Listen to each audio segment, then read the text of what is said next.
मैं हूं अर्पिता आर्या। इजराइल में पिछले साल 7 अक्टूबर को हुए हमले का आज 1 साल पूरा हो चुका है और इस 1 साल में काफी कुछ बदल गया। खास तौर पर मध्य पूर्व में हालात महायुद्ध जैसे हैं। एक तरफ इजराइल है तो इजराइल के सामने मोर्चे पर फिलिस्तीन है, लेबनान है, यमन है, ईरान है। इजराइल ने अपने दुश्मन देशों के खिलाफ मोर्चा खोल रखा है। वहीं गजा और लेबनान से इजराइल पर भी पलटवार जारी है। 7 अक्टूबर के हमले की बरसी के बीच गजा पट्टी से दक्षिणी इजराइल पर 4 रॉकेट दागे गए।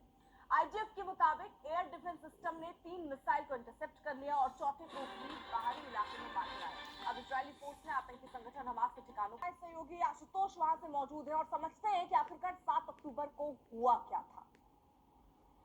शुक्रिया आपका अर्पिता। बिल्कुल, आज दुनिया जिस खतरे को महसूस कर रही है कि इजराइल संख्या तो बहुत ज्यादा आंकड़ा हो जाता है अर्पिता, और ये युद्ध लगातार जारी है। इसी बीच एक बड़ी खबर बताएंगी अर्पिता। बिल्कुल, शुक्रिया आशुतोष। देखिए, बड़ी खबर, आज 7 अक्टूबर तो है ही, एक साल हो चुका है और ये युद्ध कहां से शुरू हुआ और कहां पहुंच गया है, दरअसल ये भी समझना होगा। और सवाल फिर ये भी बड़ा खड़ा होता है कि आखिरकार आगे युद्ध का भविष्य क्या दिखता है। लेकिन इस बीच बड़ी खबर आ रही है। बड़ी खबर आपको बता दें, इजराइल पर हमास के हमले का 1 साल ये पूरा हुआ और इसी के साथ साथ ये हमले अभी रुके नहीं है। ये हमले और तेज होते जा रहे हैं। बरसी के बीच गजा से इजराइल पर दागे गए हैं मिसाइल।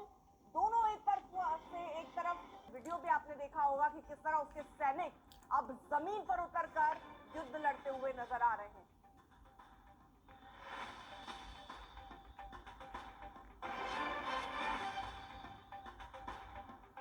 आशुतोष हमारे साथ, हमारे सहयोगी आशुतोष चतुर्वेदी मौजूद है। वहीं बेरूत आपको लिए चलते हैं वॉर जोन में, ग्राउंड पर, जहां पर आशुतोष मिश्रा हमारे साथ, हमारे सहयोगी मौजूद है। आशुतोष, आप ग्राउंड पर है, क्या देख पा रहे हैं? 1 साल ये पूरा हुआ है लेकिन ये हमले और तेज हैं, जमीनी कार्रवाई भी शुरू हो चुकी है, ये युद्ध आगे की तरफ ही बढ़ रहा है।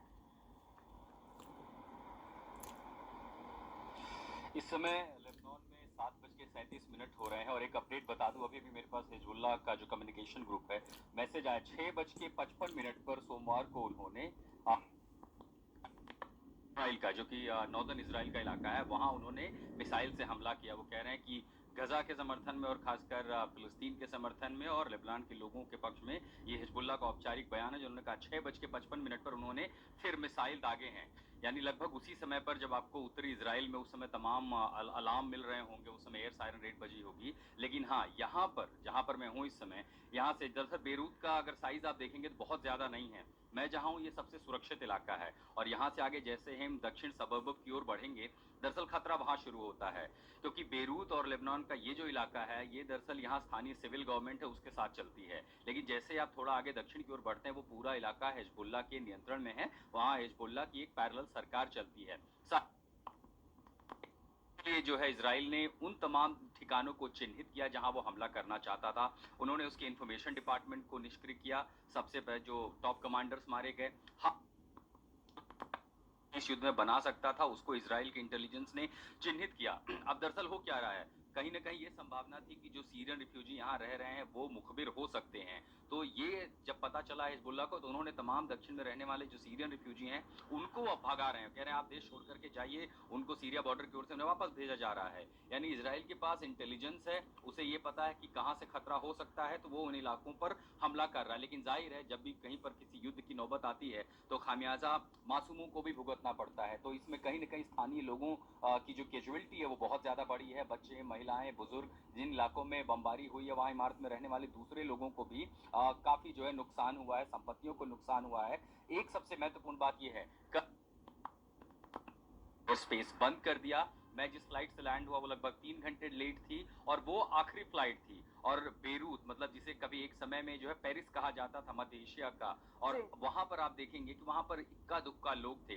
कुल मिलाकर के 200 की क्षमता वाली जहाज में मुझे 60-70 लोग दिखे। और What a beautiful country. कोई एक immigration department, It used to be the Paris or the Switzerland of Asia. तो ये वीआईपी इलाका है, लेकिन बहुत ज्यादा चहल पहल नहीं है। सुबह होने के बाद जहाँ तमाम सक्रियता 7:30-8 बजे शुरू हो जाती थी, वहाँ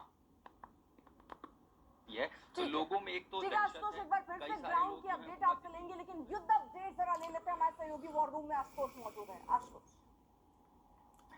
बिल्कुल अर्पिता, निश्चित तौर पर दुनिया में आज विश्व युद्ध का अगर खतरा मंडरा रहा है, आहट इसकी सुन रही है दुनिया।